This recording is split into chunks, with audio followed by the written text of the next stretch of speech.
Hey everybody, welcome back to the channel. Today's a little bit different. We're going to be trying to crack this puzzle box. So this was a gift from my wife for Father's Day, which is actually still today. I never can wait to do these things. I have to do them right away usually. So we're going to get into this in just a second. Spoiler, if you don't want to know how this is solved, leave now and come back once you've got your own and you get stumped, and then you can watch me get stumped. If you want to see how it's solved, we're about to get into it. All right, so this is what we are working with. This is the Alchemist 2. I will have a link in the description if I can find one, if my wife will let me know where she got it for me. But as you can see, lots of wheels and dials. All four sides look very similar with the symbology on them. We have this on top. There's these things going on inside. And then on the bottom, we have this little thing with these four dials and all of these little triangles. Now, I know nothing about this. It did come with a solution sheet, which we will not be opening. But before we get into it, I'm going to set a stopwatch. So hopefully this will stay on and we can see how well we do. Kind of get that off to the side. Hopefully y'all can still see that. All right, here we go. So this is locked. It doesn't want to spin at all. We have these arrows on the corners. This is a 3D printed puzzle. A lot of the pieces look like they were also glued, but not all. Oh, pretty sure I'm not supposed to pry that, but it looks like there's a gap right there.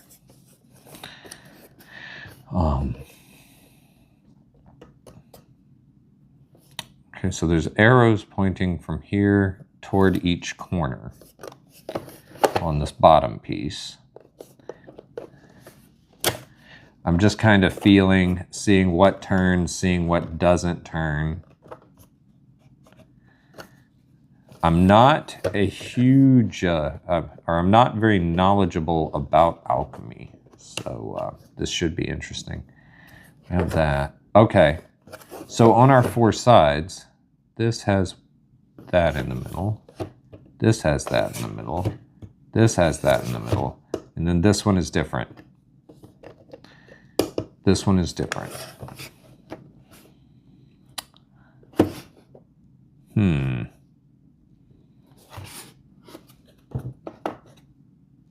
Okay, 0. There's different configurations of the triangles, right? And I know we saw triangles like this on the bottom. So let's flip it over. This corner has nothing. So let's try pointing that toward this like that, maybe, right? Because that was the one that had nothing.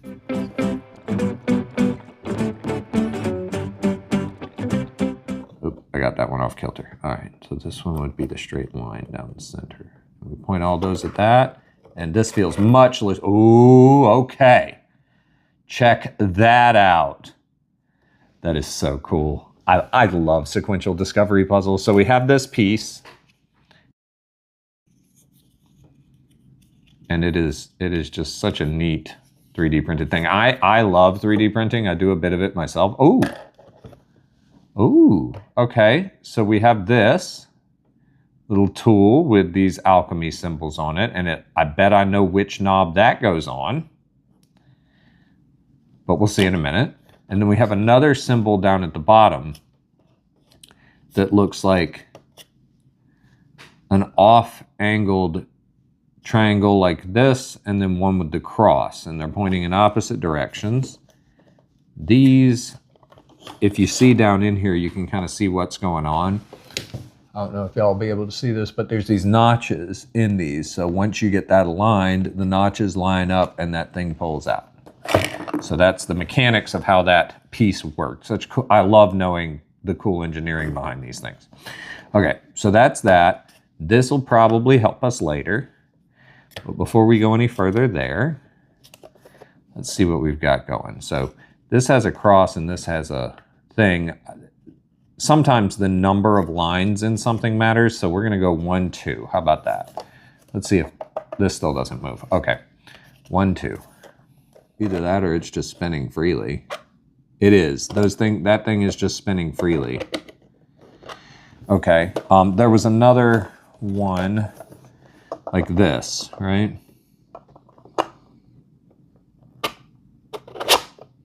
But I mean, we can turn that whole thing with our fingers, so we don't need this. Okay.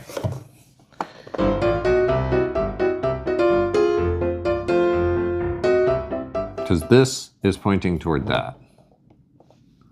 Unless this whole thing spins. Oh! It does. Oh! Oh! Well, I'll be. Okay.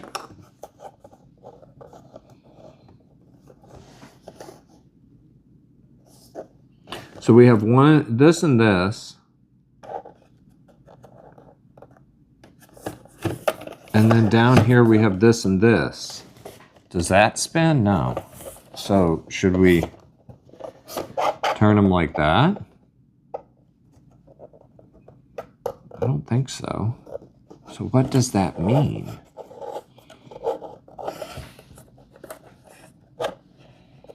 We have that and that. Turn it like this. Like that, maybe? Because this is here and this is here. We turn it like that. Does that do anything? So this is off. Where would this go, though? Does this fit? No. If we just take all of these and flip them directly around to where they point at these corners.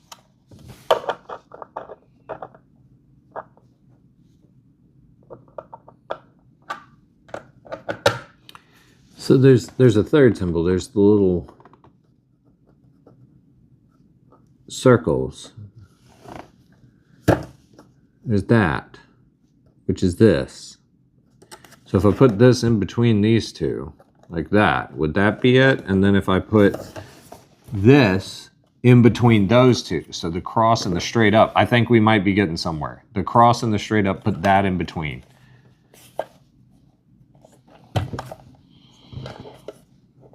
It's this one. So we put this pointing to the middle of these two, right?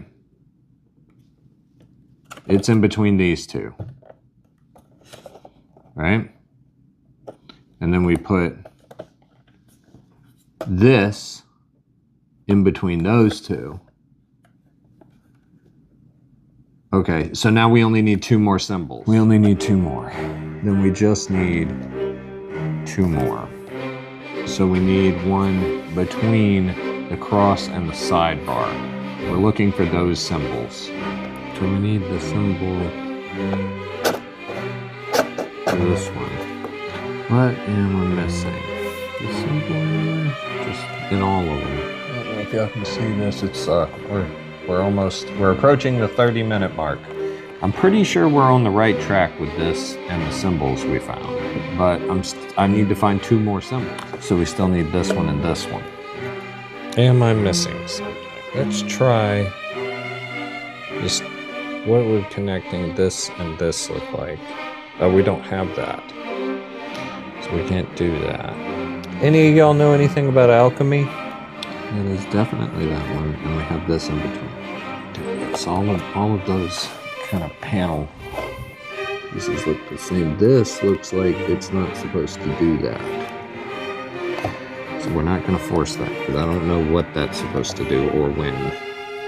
This symbol right here kind of looks like the symbols on this and this. See that? Is it trying to tell us what one of the other ones are and which ones? So I've got a little notepad here in the order we took things off. Can y'all see this notepad? My wife wrote me that note. So inside this we have So that's 1 and that's 2 so far. That's what we know. We still have this. We have these pieces here. All of the things on this. What if I put this here and then point that there? No, they're not pointing in the right direction if I do that. This next to this. This has got to mean something. So what do we do with that information? Well, they're spaced out evenly because it's this, this, and this, right? So it appears that this is a cylinder and that these corner areas are hollow. Oh! Okay, we have 2 more symbols. So I literally just spun those until they stopped, and I don't know if that's the correct way to find that or not. I don't know why that worked. I don't know if that's the correct solution. We will have to check solution and see if that's how I was supposed to figure that out, because I just turned all of them until they stopped, basically, and then it came out. And I'm pretty sure that's not the way you're supposed to do that. So anyway, we will see about that in a bit. But we have this symbol and we have this symbol. So I think we can solve it now. Let's see. Oh, this is the top. Okay, so for this side, we know this goes up. That goes up. And then for this one, which is directly across from it, we know that this goes up. This one. Like that. Now, for between this one and this one, we have this little, this thing right there. And then for the last one, between these two, we have the little 5 thing. And that should be it. Oh, there we go. Oh my.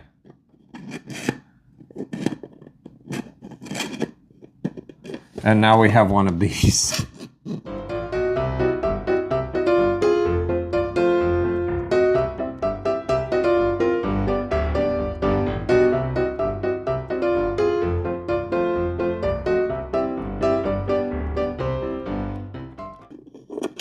Bingo. There you go. Solved. 52 minutes and 10 seconds. 52 minutes and 15 seconds, we'll call it. Solved. That was tricky. That was downright tricky. So what we're going to do now is I'm going to get the instructions and we're going to see how this part was supposed to be solved, because I don't think I did that the right way. So here's the solution. First it was get the key. We did that part right. Oh, I love, hey, this is pretty cool. And kudos to the designer. He gives you like 1 or 2 clues at a time. So if you get stuck, you can turn pages until you figure out where you messed up and then stop. You don't have to see the entirety of the direction. So that's pretty neat. Thank you to the designer of this for that, because a lot of times you open the solutions, you just, the whole puzzle shot.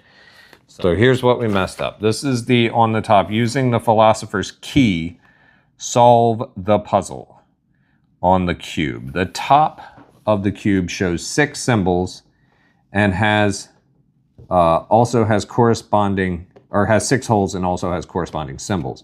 Use the key in the holes to turn the hidden cams. Hidden in the decoration of the top face is the solution. Follow the lines to see which symbols belong to which holes. Turn the key to align the correct symbol with the line, effectively making a pair of matching symbols. Okay, so like with this one, they're saying this,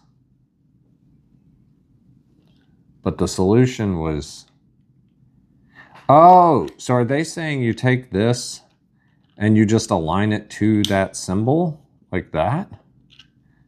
No, they're saying you align that symbol to, okay, okay. So this symbol, you trace this line, and then you to rotate it to that symbol faces the line. So you do that. That makes a lot of sense. And then with this one, but how do you figure out where the line goes? What are they saying for this one? So they're saying this one goes up and then goes straight that way. How would you be able to tell that? I guess it's just because that line doesn't fit the normal paradigm. So we take that line over there, and then we would face that symbol toward that line, like that. And yeah, that makes it flush. See? So you get all these flush like that by doing that. But tracing those lines, that's where I messed up.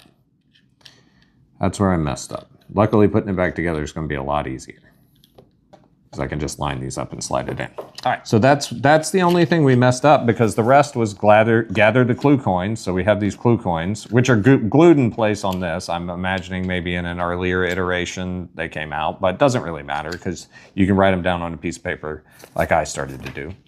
Then you line those up with these arrows, and lid comes off, you take that off, and you solve this maze, and that's your puzzle. So let's put it back together, and then we'll discuss it. So there we go, solved and put back together. And I tell you what, this was a lot of fun. I don't think it's going to be one of my absolute favorite puzzles. I love the weight of it. I love the tactileness of the nice 3D printed parts, and it is nice and hefty since there's so much going on. Not the most intuitive. I did enjoy when I discovered this, because that was pretty intuitive and pretty quick. And this part was pretty nifty because you really couldn't tell. Now you can kind of tell since I've opened it once, but you really couldn't tell that well that was supposed to screw off. So that was pretty nice. This part, it wasn't intuitive for me. That may just be a me thing, but this is going to be, you know, a nice little solve. Took me, I think, about an hour total to take it apart, and then putting it back together was a lot quicker, which I always do like that when a puzzle is easier to reassemble than to take apart. That's always nice. I don't know. I'd give it probably a 7 out of 10 on the difficulty, just because I didn't personally understand this top. Maybe a 6.5 out of 10. It was a lot of fun though. Would be for an intermediate puzzler, one who doesn't get frustrated too easily. Now, obviously, if I wasn't filming this, I probably would have stepped away for a little while, left it on the desk, come back after, you know, an hour or two of thinking about it, and maybe it would have popped into my head, hey, try to match up these symbol lines and see if there's a better way to do that. But all in all, it was enjoyable. It was a nice little hour puzzle, and it looks really cool. I mean, look at this thing. For a 3D printed puzzle, it's got a lot of weight to it. It beat my mat up a little bit because it's got some sharp edges, but I enjoyed it. And I thank my wife and my kids for getting me this for Father's Day. I always love a good challenging puzzle, and this one did challenge me. It was fun. So if you enjoyed it, please like and subscribe. Comment down in the comment section if you've ever done The Alchemist or The Alchemist 2. If I can get a link to it, I'll put it down in the description if you would like to pick up a copy of this for yourself. And thank you so much for watching. Bloopers and bonus content, not a lot. We are filming like mad. This one's obviously a little bit different of a video since it was a puzzle box, but my wife gave me one and I like doing them, and I figured I'd film it. So there you go. That's why you got a puzzle video today instead of me shoving food in my face. But if you prefer the shoving food in my face videos, don't worry. There's a whole lot more of those coming because I eat all the time. I don't do puzzle boxes all the time. They're expensive. See y'all in the next one. Later.